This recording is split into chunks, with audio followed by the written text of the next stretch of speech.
want to say a word about Jack Layton. I knew Jack, as we all did, from his municipal days here in Toronto, and we would laugh together about these anomalies. His grandfather was a conservative minister in the Union Nationale government of the Honourable Maurice Duplessis, not high in the pantheon of social democratic circles.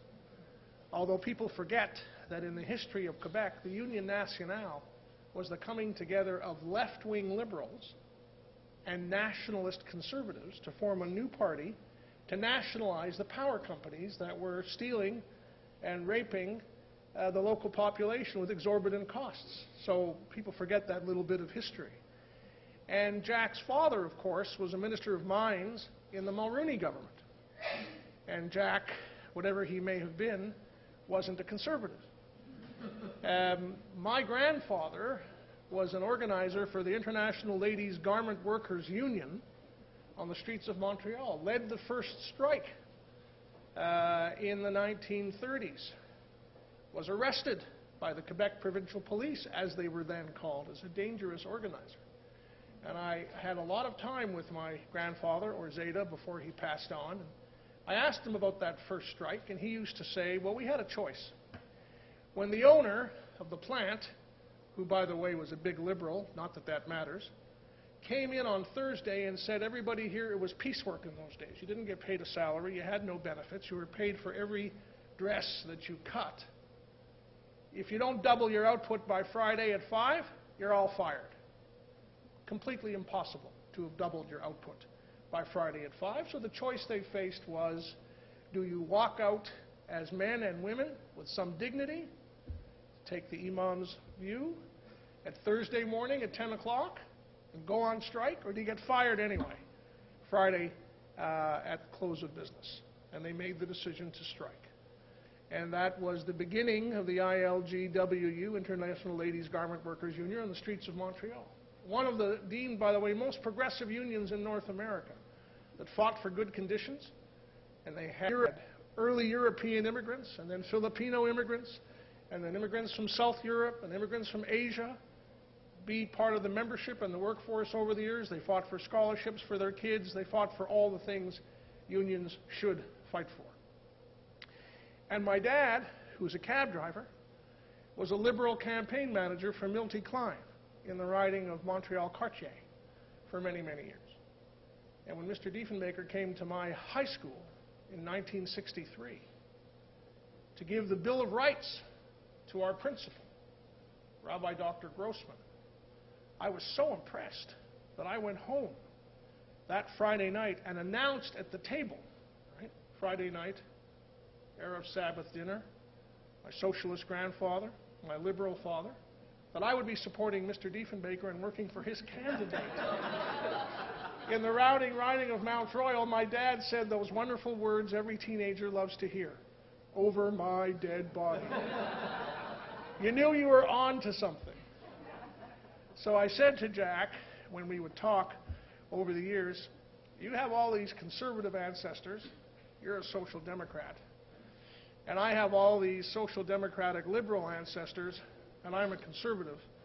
What went wrong? And he would say, nothing went wrong. I'm not that much of a socialist. You're not that much of a conservative, which is probably very, very true. Thank you for having me here this morning. I appreciate the opportunity to share some thoughts with you. And I want to, first of all, congratulate you for your goal of promoting justice and peace for the most vulnerable, and to, quote, help people recognize the social, political, and economic conditions surrounding the poor. That is, after all, the mission of radical hospitality that the Quran, the Old Testament, the New Testament always inspires us to embrace. Room at the table for the stranger. Seventh year jubilee for the poor. Reaching out to those who have little. And that premise of radical hospitality, by definition,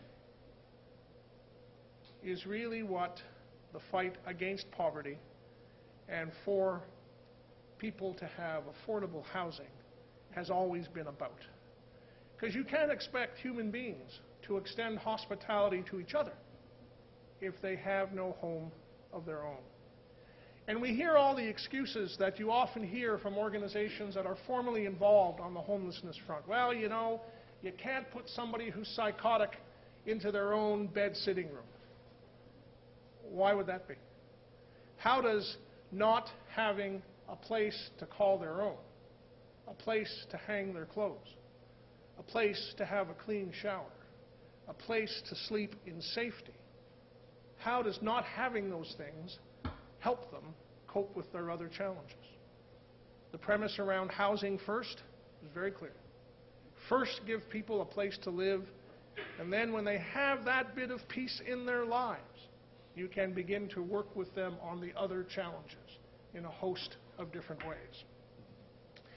40 years ago, Senator David Crowell, who was chair of the Senate Committee on Poverty, wrote in his introduction to the 71 report on poverty, and I quote, "Poverty is the great social issue of our time.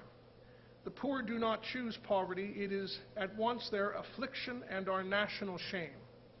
No nation can achieve true greatness if it lacks the courage and determination to undertake the surgery necessary to remove the cancer of poverty from its body politic." Close quote. And I want to tell you, 4 decades later, we have not made anything like the progress we could have or should have on that front.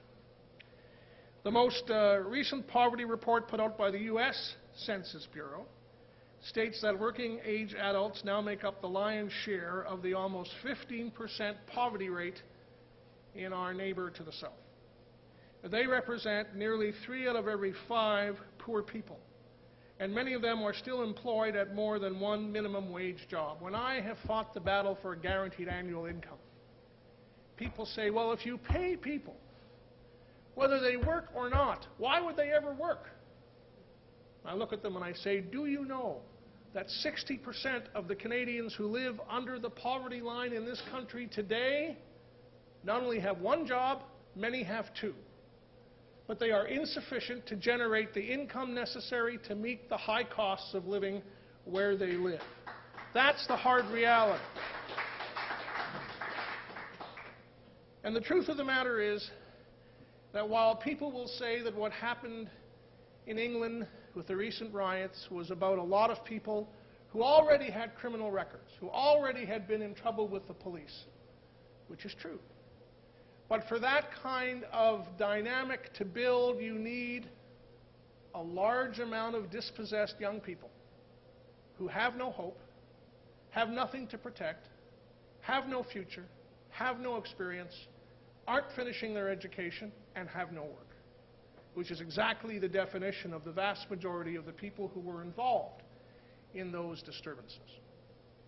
I don't believe that poverty causes violence or poverty causes terrorism. But I do believe that criminal elements and genuine terrorist organizers feed on those parts of the population who have no hope, who have no self-respect, and who have decided, for better or for worse, anywhere in the world, including in this city, that they have absolutely nothing to lose. And you can only build what a great Canadian once called a just society. You can only build a community of interests when people have shared acceptance of the premise that everybody deserves to benefit from the 2 freedoms that are most essential in this world. We talk about freedom of the press and freedom of religion and freedom of assembly. The 2 freedoms that are at the base of all that is freedom from fear and freedom from want.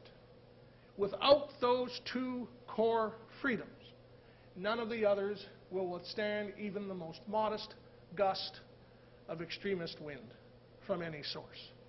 And those 2 freedoms, freedom from fear and freedom from want, are sustainable when we deal head up with the issue of poverty, not as a marginal concern, not as something it would be nice to do once we solved all our other problems, but as the central purpose of social and economic policy. Why? Because when you reduce the level of poverty, when you integrate people into the broader economic whole as consumers, as students, as seniors with self-respect and the resources necessary to live a reasonably comfortable life, you make this a better society. You make it a more just society, a more open society, a more trusting society, and those are the ingredients necessary to fight the forces of crime, to fight the forces of violence, to fight the forces of despair. And I don't believe that our governments, any of them of any affiliation, including my own, have done anything like what they have to do on this front. And I'm always surprised about the excuses. Well, there's an economic crisis. We've got more important things to do. So who would have thought if we were gathered here 5 years ago and I'd come to the microphone and said, you know what we need to do? We need to bail out our biggest banks. We need to bail out the car companies. We've got to bail out the big insurance. We've got to bail out the steel companies. You would have said, what, are you crazy? These guys are awash in cash. Well, they weren't, and they ran into great difficulty. Not all of their own making. And government stepped up to provide the liquidity and the float necessary for the economy not to shut down. I don't disagree with that. I actually think that was a good decision. My question is, well, why would you stop there? Why would you stop there and not stop at the tens of thousands of people who are out of work? Or the small businesses that had to shut down because they couldn't get a line of credit from the bank? Why would you stop at the big guys and then have no resources for average men and women whose lives had been turned over and upside down, not because of mistakes they made?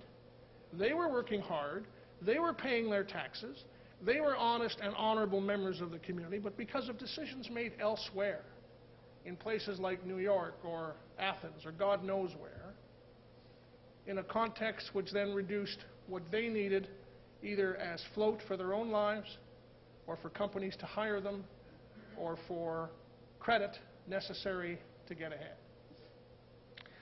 I actually believe, excuse the expression, Dominic Strauss-Kahn was onto something when he made a speech in Washington before his difficulties, when he said that the International Monetary Fund used to be of the view that the economic disparities between countries was the greatest source of political and economic instability in the world. That they had revised their view. We're only talking here now about May, by the way, April or May. They'd revised their view to say the economic disparities within countries, within the same country, were the real destabilizers, the real sources of potential violence and economic disintegration, and that the IMF had to recalibrate its policies to deal with those disparities.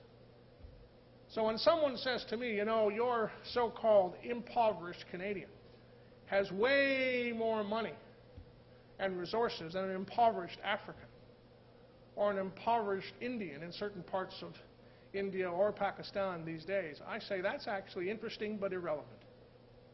What is relevant is relative poverty. What is relevant is how we are doing relative to each other. That's what defines the glue in a society. That's what defines the mutual respect and trust.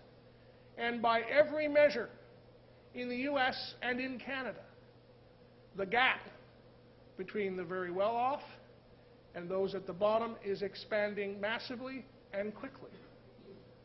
In the US, that is the case. And in Canada, while our gap is not yet as large, the rate of expansion of the gap is actually more rapid than it is in the United States, and that's just based on the most recent report of the Conference Board of Canada. And I ask you this question, thinking both on an interfaith basis and simply as citizens of the world, do we think there'd be a better chance that Israel and her Palestinian neighbors might work out something